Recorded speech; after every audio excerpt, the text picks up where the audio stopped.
was someone that I would want to hang out with, I want to roll with. I'll just tell you a couple quick stories, and I promise I won't be too long-winded. But so we were coming from the park to play basketball, and this was before, of course, we had wheels, so we had a bike, we had a bicycle. And I was pumping EJ on the handlebars, and we were riding. He had the ball in his hands, and I'm not too strong myself, so I'm kind of all over the place. And next thing you know, we decide, we got to get home pretty quick. Let's take some back roads. Let's take some back streets. And lo and behold, there's a huge, what was it, a Rottweiler? It was some dangerous dog that was going to tear us to pieces. Tear us to shreds. And so I'm screaming. I went up 5 octaves, and I'm screaming like a little child. And EJ, he just gets to the point where he's upset. He's mad. I don't know if he's mad at me or mad at the dogs. So he jumps off the handlebars, and he balls his fists up and faces the dog and kind of has we're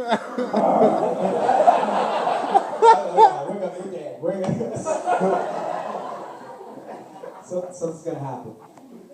But he scared the dog away from us. And so he was my hero at that point. I thought it was over for us. So I knew at that point, I said, there's something about this guy. I need to hang around here. So our friendship and our love grew together, and I had the opportunity to return the favor when he was in 6th grade and I was in 7th grade. We were at middle school, going to middle school together. It was lunchtime, and I tell you, he's always been a sharpshooter. He could always shoot the basketball. So we were on the playground, and instead of going to eat lunch, all the kids would go and play basketball for lunch. And so it was very competitive, and here's this little scrawny 6th grader coming on the court. He had these big Coke bottle glasses, and I didn't have those. But he comes out, and what he really does is he embarrasses this other guy. He's just out there, and he's got a crossover move, he's got a 3-point shot, and next thing you know, the whole basketball court is lined with guys and girls, and they're oohing and ahhing, and EJ's just out there, and he's giving him the business. He's killing it.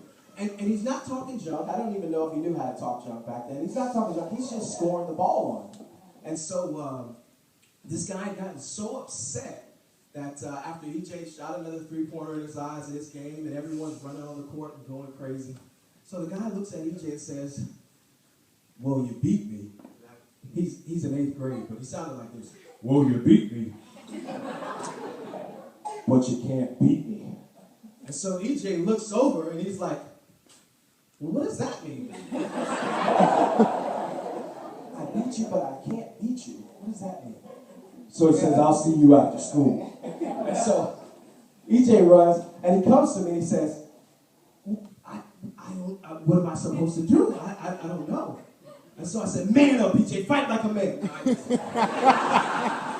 didn't really say that. Everyone was scared of this guy, so I didn't really say that. So he says, "I'll see you after school." Well, bad news travels fast. So everyone in the school is talking about this fight that's going to happen after school between EJ and Guy. And it wasn't really going to be much of a fight. It was, EJ was kind of quick. So the strategy was run. So the school bell rings. And of course, everyone, no one's going to catch the bus, no one's going home. Everyone's going to go see this fight. And so EJ comes up, and he didn't want to fight him. There was no cause for this. And I said, "There's time out for this foolishness." So I told Guy, I stepped in, I said, "That's my brother." I said, "If you want to fight him, you're going to have to go through me." And so at that point, I think EJ's love for me returned, because he turned and he says, "This has nothing to do with you, Green." I says, "Yeah, it does. It does now. That's my brother." And he says, "I'll see you guys later," and turned and walked away. So it was at that point where he says, "Man, this guy's all right too. He's been kind of running behind my coattail. Let me hang out with him." And since then, we've grown up together. We went to middle school.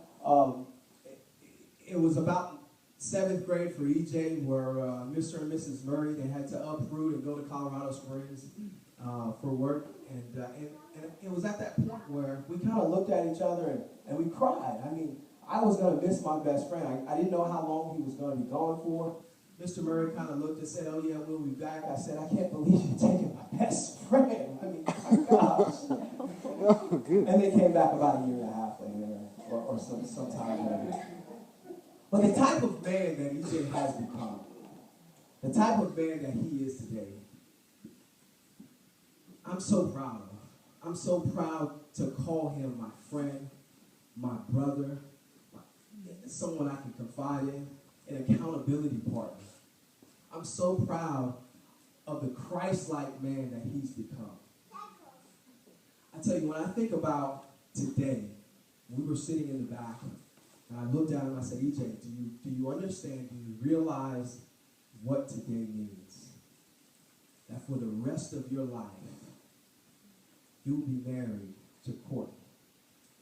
And he looked at me and he says, you've been with me my whole life. You know this is the best decision I have ever made. So Courtney, I tell you, the man that you are getting, that you've gotten, that you've received, is a man that I'm proud to say is a man that will stand before God, that will protect and care for, a man that will provide, a man that will lay down his life for you. I love the both of you. I wish you a lifetime of happiness. I wish you a lifetime of joy. And if there is anything at all that I can do for you, my brother, you, my sister, you do not hesitate to call. I love both of you. Here's to life.